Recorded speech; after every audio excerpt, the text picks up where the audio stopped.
Yer yuzidagi eng katta jonzot ko'k kit. Vafot etganda nima sodir bo'ladi? Aytishlaricha, ko'k kit yaqinlashib kelayotgan o'limini sezadi. Shu bois u o'z yashash hududidan yuzlab kilometr uzoqlikka suzib ketadi va so'nggi kuchini jamlab dengizning eng chuqur qatlamlariga sho'ng'iydi. Bu hodisa kit qulashi deb ataladi.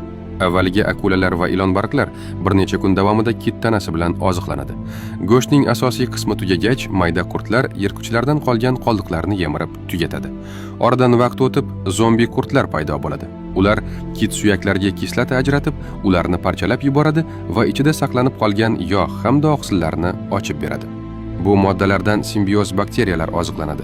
Ular esa o'z navbatida kit skeleti atrofida yangi hayot shakllarining paydo bo'lishiga imkon yaratadi. Natijada dengiz tubida butun bir ekotizm vujudga keladi. Bu jarayon deyarli 100 yil davom etadi.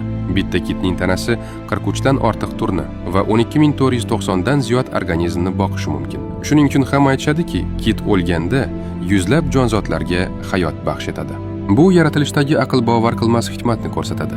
Hech narsa isrof bo'lmaydi. Yaratilgan har bir narsaning maqsadi bor. Har bir tafsilot mukammal rejaning bir qismidir.